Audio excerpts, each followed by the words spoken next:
अब दे दो हमके माफी, दर्द बारिश के में काफी रफ्तार प्यार के बढ़ल, ऐसे हम कबले हाफी।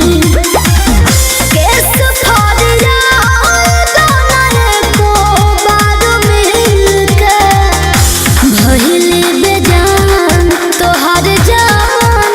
वकील बाबू हिल बुझा दिल के भइली बेजान तोहर जान।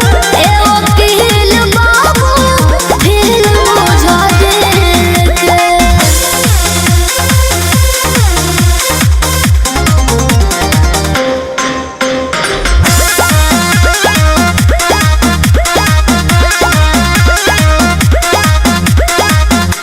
हाजिर काला कहियो हमके काट घरा में, बुझा ना बात हमार कहिले इशारा में।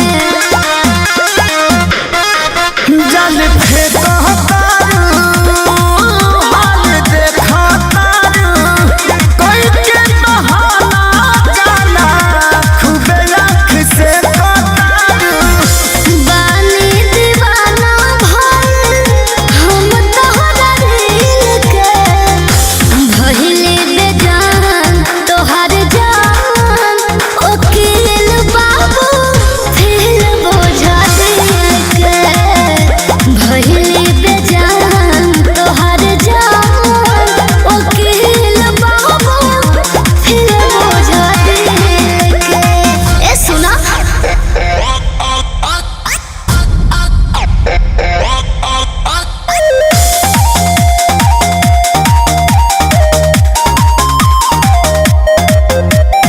biharmasti.in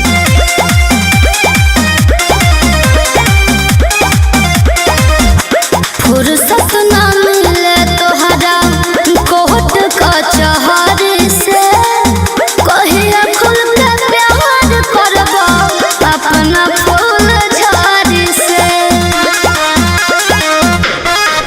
काम जारी बाए, रोग भारी बाए, कुछ हो तो बात बावे, तबे नैना चारी बावे।